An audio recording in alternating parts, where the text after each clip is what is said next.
Good morning. So another video from paradise. Somehow we got off the topic of communication and we got into the topic of personal operating systems. And I think they are connected, but I want to get back to communication because ultimately that is what I believe to be the single greatest impediment and potentially the single greatest asset to any dental practice's success.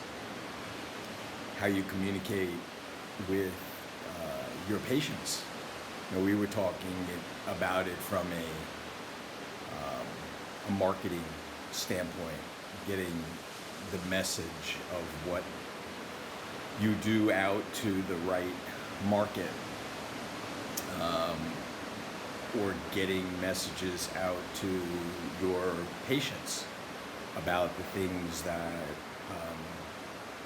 they need to know, that you know, sometimes that you take for granted. People don't know the things that you think they know. That is driven home all the time as I speak to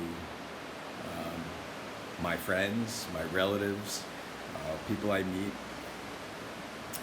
and that was driven home over this vaccination by discussing things like snoring.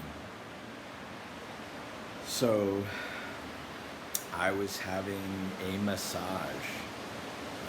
I've had some, back issues as a dentist. Many of you, I'm sure, have also experienced some neck and shoulder issues. And I used to have massage on a regular basis. Obviously, during COVID, that was curtailed. And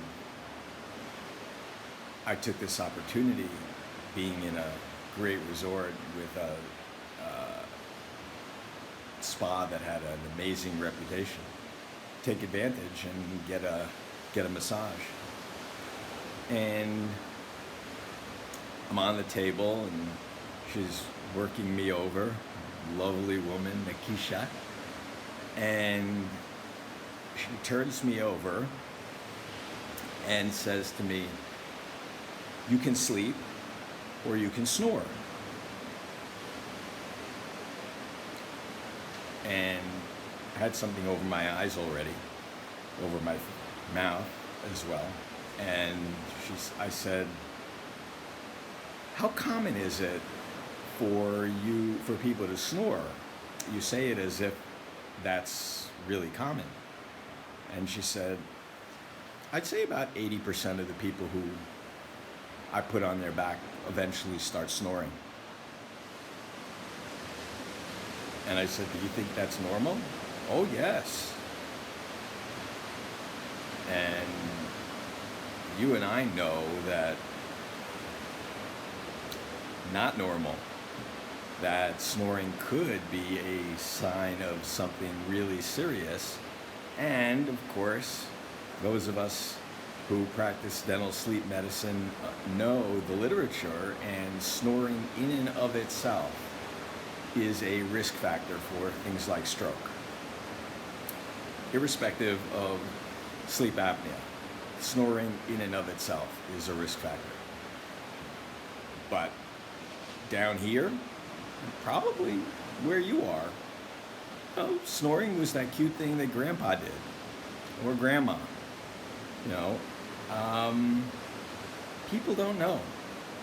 And if you're not going to be the one to tell them, who is? So don't take for granted that people know or understand the things that you do. Wishing you bright skies. Enjoy.